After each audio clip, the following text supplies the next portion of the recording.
Um, about, oh, it was probably 10 or 12 years ago, I was on a program called Fresh Air, which Terry Gross runs on NPR, National Public Radio in the States. And it's as good a show for writers as there is. She's a wonderful interviewer. And she had a program on lesbian novelists of the 50s, early 60s, back in the day. And she had several guests on, and most people do that show by a studio-to-studio hookup. Terry's in Philadelphia, and rather than have people come in and do it in the studio, she's used to an on-air hookup. Well, she invited me to be on the program, along with Ann Bannon and a couple of other people, and they were all going to be doing it that way, but I happened to be passing through Philadelphia that day, so I went to the studio. And it was an interesting enough show, but there was one wonderful moment that happened when we were not on the air. She films it, tapes it rather, and has little spots where they break while the station does whatever it does, public service announcements or whatever. And during it, at one time, we were talking, and I don't remember what I said that occasioned her comment, but she just looked for a moment and she said, "But Larry, you're not a lesbian." And I said, "Terry, that's just an accident of birth." So that was a lovely moment, which unfortunately never went out over the air. But I've thought about it since then and even before, because the first novel that I wrote was a lesbian novel. And when I started writing, which I did at a very early age, I sold my first story when I was, I think, 18 or just 19, something like that, and did a lot of short stories for the crime pulp magazines. And I knew I wanted to write a novel. But just as I wanted to be a writer without knowing what it was I wanted to write, so did I want to write a novel without having a novel in mind, and it's more difficult when you don't. But I identified strongly with being a writer, and I knew that was what I wanted to do. Now, around this time, and this would have been in 1957, 57 to 8, I was working at a literary agency in New York. I dropped out of school to keep that job. I'd taken the job over the summer and decided it was teaching me a lot more than I was learning at school, and that I just did not want to let go of it. So I was staying there, and I was working, every day, 5 days a week, for about 8 hours a day, writing letters to hopeful writers who had sent in manuscripts to this agent and paid a reading fee, and I was telling them why their story was not good. And this was a wonderful learning experience for me. I don't think I did a great deal of good in the world as far as these writers were concerned, but that was their lookout, and I was simply learning a tremendous amount by being in the agency at the time. I also learned a lot from the stories that I read, because it's much easier to learn from inferior work than from good work, because it's much easier to see what's wrong with the story than what's right with it. Anyway, during this time, I read widely, and one of the things that I began reading were lesbian novels. Most of them at the time, most of the good ones, were published by a division of Fawcett Gold Medal called Crest Books. And so I read a lot of Crest titles, the lesbian novels that they had, which included books by Mary Jane Meeker and Ann Bannon and a variety of other writers. And some of them were good, I felt, and some of them were not so good, as with any class of books.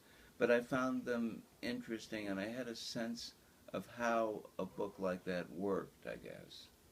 and I had it in mind eventually to make that my first novel. I had tried to write a mystery novel and got a few chapters into it and realized I didn't know what the hell I was doing.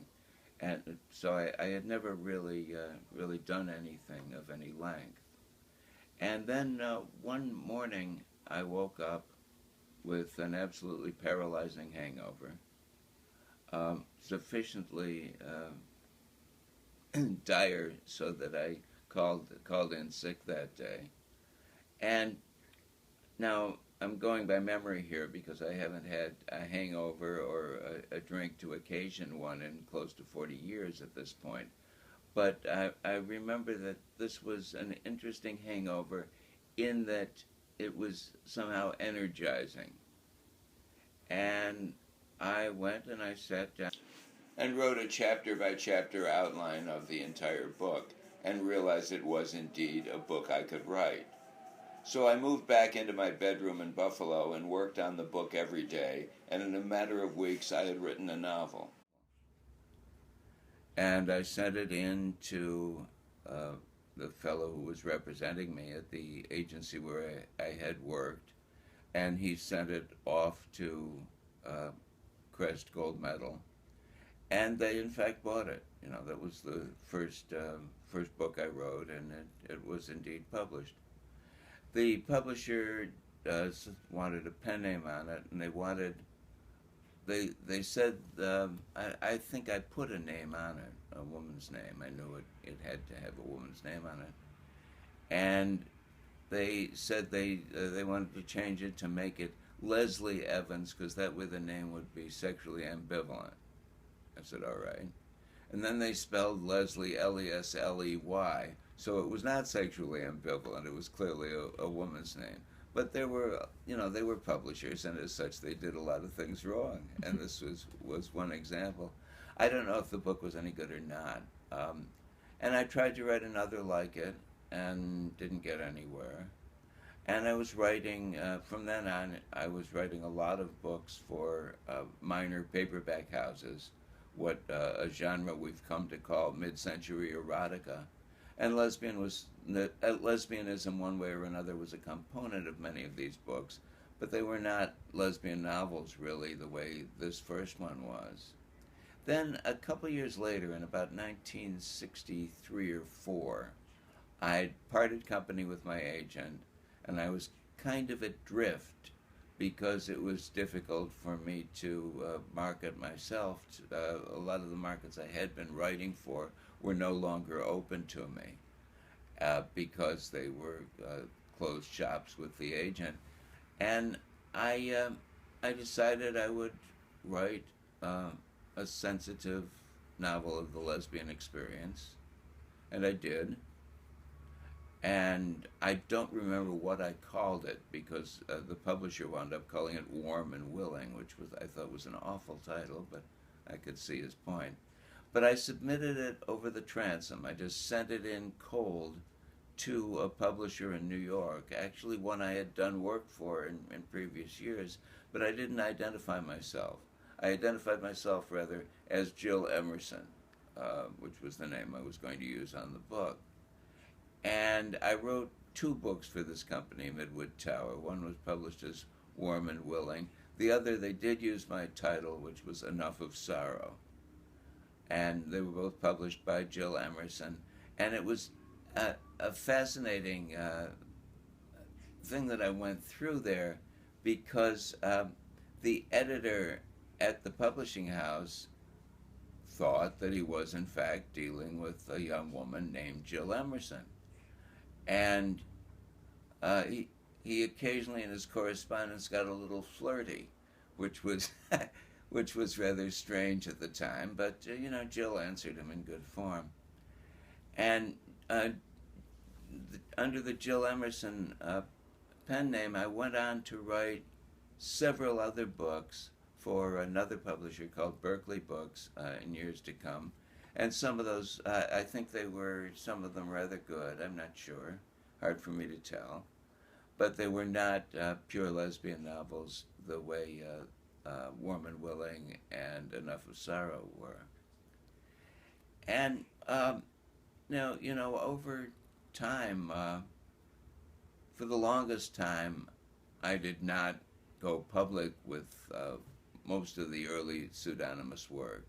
People in the business knew mostly of what I had done and what I hadn't, but I was not that ready to acknowledge my early work. And later that has changed. I realized that the books are what they are, and they were as good as I could make them at the time. And some of them may have, as much lasting value as any of the other things that I've done. And I'm fine with having my own name one way or another on all of the early work. Uh, a wonderful thing that happened to me was that just in recent years, I've become acquainted with Mary Jane Meeker and with Ann Welty, who is, of course, Ann Bannon. And one time in correspondence, Ann Bannon wrote to me and she said, you and Mary Jane and I, she said, are just about the last of the old line lesbian novelists. And I thought, how lovely, really, to be accepted in that company, because I have enormous respect for both of these ladies, and I sometimes feel that I might be,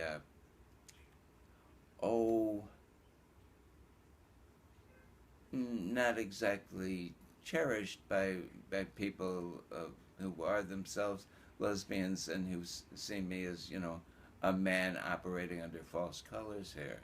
So I don't know exactly how that works, but I found it very reassuring to receive that kind of acceptance from Anne.